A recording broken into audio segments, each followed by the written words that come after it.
I had never done yoga before, and I was terrified.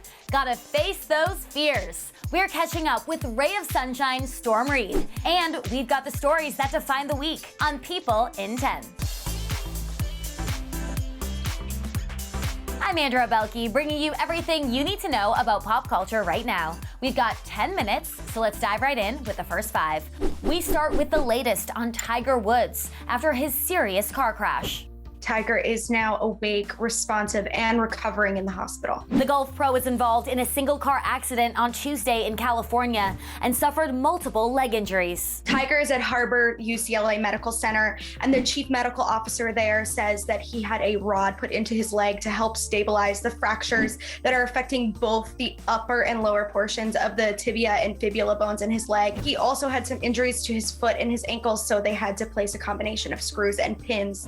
Tiger's vehicle struck a sign and then a tree as it rolled over before landing in brush alongside the road. The sheriff's office said it had major damage and they had to use a Halligan tool and an axe to extricate Woods from the car. On Wednesday, the sheriff's office ruled the crash an accident and said Tiger won't face charges. Celebrities and fellow sports stars sent their well wishes to Tiger after the crash, including Alex Rodriguez, President Barack Obama, and Tiger's ex-girlfriend Lindsey Vonn.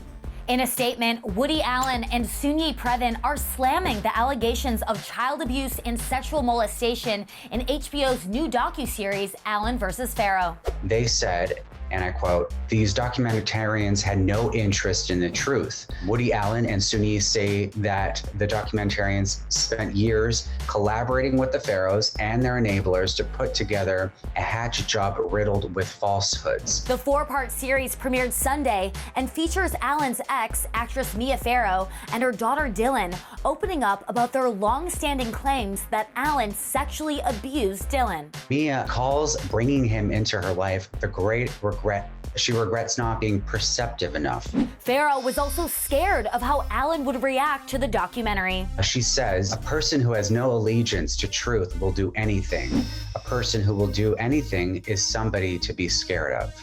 Moving on now to some potential royal drama. Prince William was reportedly shocked and very upset when Prince Harry and Meghan Markle issued a statement last week, seemingly pushing back on the palace's official statement about their exit from royal duties. According to a report by the Sunday Times, sources say William found their decision to answer the Queen insulting and disrespectful.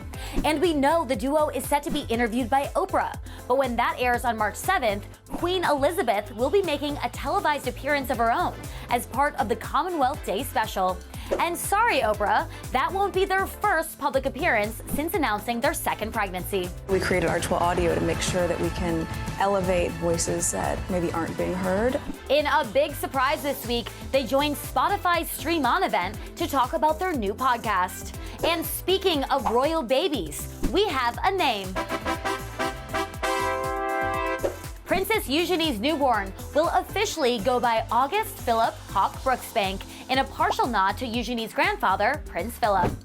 Now onto the posts you've been loving this week. Mandy Moore is a mom. She and her husband Taylor Goldsmith welcomed their first child, son August Harrison. On Twitter, Mandy brought the mom jokes already with a clever pun, "This is Gus and this is us." But on Instagram, she got sentimental, writing that August's birth goes beyond anything they could have ever imagined. And Patrick Mahomes and his fiancée Brittany Matthews know how that feels. They also announced the birth of their first child, daughter Sterling Sky. In this sweet pic, Brittany is cuddling her baby girl while Sterling holds onto dad's finger. And Mark Ruffalo reconnected with an old friend this week. Just call it a 13 going on 30 reunion. We are loving this selfie with the Janet to his Maddie, Jennifer Garner. In the caption, Mark even threw it back to their iconic movie, asking where they could get some razzles in Canada. They're both a candy and a gum. That's incredible. And in her first post since filing for divorce from Kanye West, Kim Kardashian paid tribute to her late father with a family photo on what would have been Robert Kardashian Sr.'s 77th birthday. Kim wrote that she has so much to tell him and asked him to visit her in a dream soon. It's the reunion Law & Order SVU fans have been dreaming of for almost 10 years. Stabler, Benson Stabler, didn't ring the bell, and you're like, oh, yeah, get right into it. Yes, Mariska Hargitay and Christopher Meloni are together again on TV and in this week's People. The iconic duo tells us what makes their on-screen partnership so special. We've all done it, right? You meet someone, you're like, oh, I could be friends with them, or I really like them, or they have something that interests me, that I find compelling. I think that there was an immediate trust in that made me feel like it made me feel like I could just jump off the ledge, the cliff, the bridge, and he would catch me. They'll reunite on April 1st in a special two-part crossover event on NBC between SVU and Christopher's new spin-off, Law & Order Organized Crime. So, how did it feel to be back together? It was nerve-wracking as hell leading up to it. And I was honestly shocked that first scene, boom, even if it wasn't perfect, it's just like, oh yeah, you got me, I got you, we got this. Effortless. That's what it was. And, effortless, like riding a bike for me. It all goes back to trust. All goes back to it.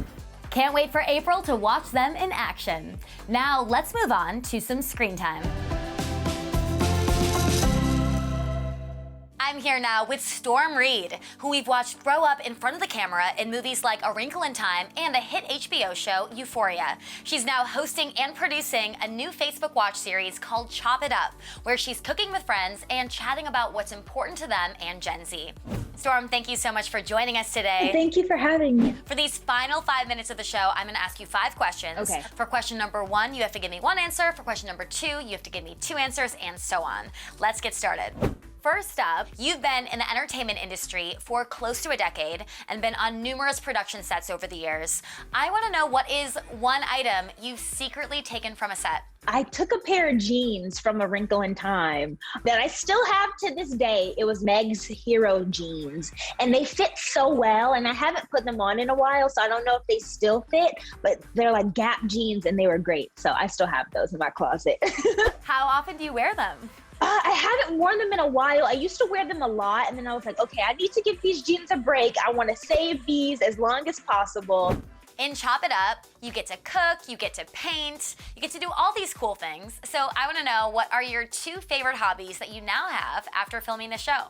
I confidently can say that I kicked my friend's Niall's Fitch butt in basketball. So I feel like I'm going to take on basketball now. I feel more confident. Like, I can play a game of horse with anybody other than professional NBA players, and I think I'll be able to win, or at least not lose as bad. Yoga is a new hobby of mine. I did that with Aoki Lee Simmons, and I had never done yoga before, and I was terrified, but it's super duper fun. It's calming, it's centering. So I think I'm gonna add that into my new hobbies. Well, this July, you're turning 18, which is a big deal. And we hear you talking about this milestone birthday with your boyfriend, Saeed, in the first episode of Chop It Up.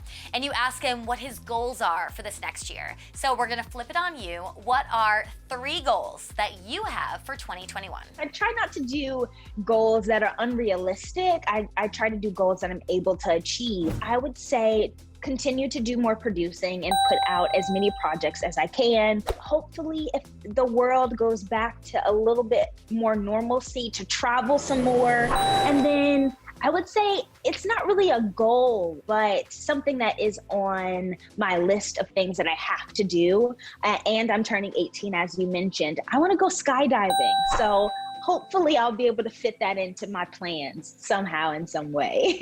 Well, you are part of one of the biggest pop culture shows in the last couple of years. I'm of course talking about HBO's Euphoria, and we're all patiently waiting for season 2. So in the meantime, what are 4 pop culture guilty pleasure shows that you're watching right now? Bridgerton, I watched it twice. It's so good.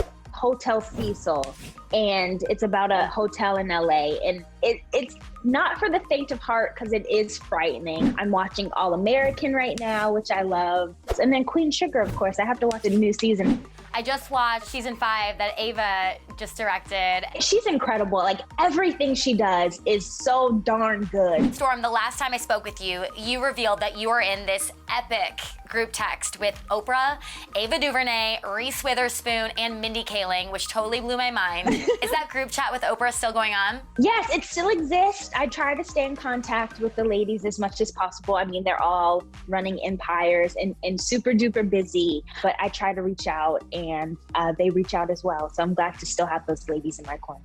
Speaking of Euphoria, you play Zendaya's character Rue's little sister Gia, and she started in the business at a young age, so you two have a lot in common. What do you love most about working with Zendaya? I feel so privileged and so blessed to be able to continue to work with somebody that I've looked up to for basically my entire childhood. To see her move through the world with so much grace and so much kindness is awe-inspiring, and I feel privileged to have her as an on-screen big sis and like an adopted big sis in real life.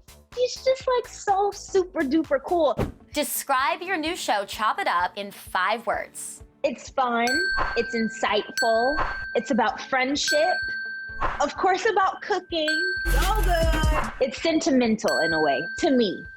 Storm, thank you so much for joining us. And everyone, make sure you check out Storm's new show. It's called Chop It Up.